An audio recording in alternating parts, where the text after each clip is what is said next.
एक गांव में एक आदमी रहता था जो बहुत बूढ़ा हो चुका था, जिस वजह से उसे कम दिखाई देता था और बहुत कमजोर हो गया था। इसलिए अपनी बची कुची जिंदगी अपने बेटे के साथ बिता सके इसलिए शहर में रह रहे उसके बेटे के घर रहने चला गया। बेटा एक शहर के छोटे मकान में रहता था। मकान तो उसका छोटा था, लेकिन उसके अंदर जो चीजें थी वह महंगी थी। उस मकान में बेटा, उसकी पत्नी और उनका एक 5 साल का बच्चा, यह छोटा सा परिवार साथ मिलकर रहता था। बूढ़े पिता के आने से उनके परिवार का एक सदस्य और बढ़ गया। यह पूरा परिवार रोज सुबह शाम डाइनिंग टेबल पर साथ में खाना खाया करता। बूढ़ा पिता अपनी कमजोरी के चलते हमेशा खाने की चीजें नीचे गिराता रहता और कई बार कांच के बर्तन भी टूट जाया करते थे।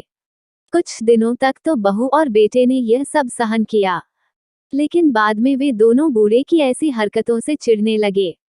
एक दिन बेटे ने कहा कि ऐसा कब तक चलेगा, हमें कुछ करना पड़ेगा। उसकी पत्नी भी इस बात से सहमत हुई। अगले दिन बेटा कहीं से एक पुराना मेज लेकर आया और घर के एक कोने में उसे लगा दिया और अपने पिताजी से कहा कि आप यहीं पर बैठकर खाना खा लिया कीजिएगा। उन्होंने एक लकड़ी का बर्तन भी बनवाया जिसमें वे अपने बूढ़े बाप को खाना देने लगे।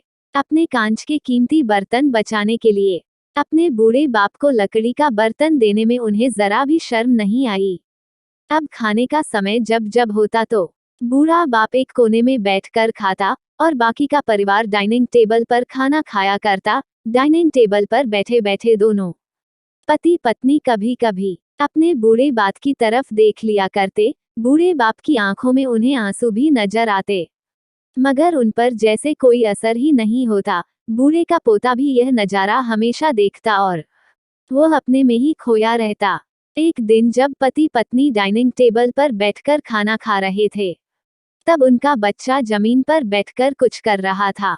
उन दोनों ने बच्चे के हाथ में लकड़ी का टुकड़ा देखा, लेकिन उन्हें कुछ समझ में नहीं आया कि बच्चा लकड़ी के टुकड़े के साथ क्या कर रहा है।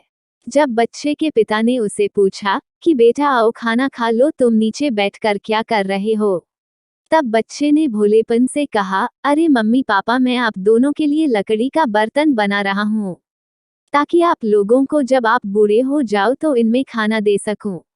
अपने नादान बेटे द्वारा दी गई यह सहज बात दोनों के दिल में तीर की तरह उतर गई। दोनों एक दूसरे का चेहरा निहारने लगे। बिना कुछ कहे ही दोनों की आंखों में पानी आ गया और उन्हें अपने भविष्य की किताब अपने आंखों के सामने खुलती हुई नजर आई। उन्हें समझने में ज्यादा देर नहीं लगी। अगले दिन कमरे के कोने से वह पुराना मेज हट गया और अब बूढ़ा पिता और बाकी का परिवार साथ में मिलकर फिर से खाना खाने लगे। बूढ़े की कमजोरी की वजह से हो रही गलतियां भी अब किसी को नहीं चिढ़ाती थी। दोस्तों, यह कहानी हमें बताती है कि हर वह पत्ता जो आज हरा है वो कल सूखेगा और डाली से नीचे भी गिरेगा। इसलिए हमें अपने बड़े बूढ़ों का हमेशा ख्याल रखना चाहिए और हमें हमारे माता पिता और बुजुर्गों के साथ वैसा ही व्यवहार करना चाहिए जैसा हम चाहते हैं कि हमारे बूढ़े होने के बाद हमारे बच्चे हमारे साथ करें। कहानी अच्छी लगी हो तो वीडियो को लाइक और चैनल को सब्सक्राइब जरूर करें। धन्यवाद।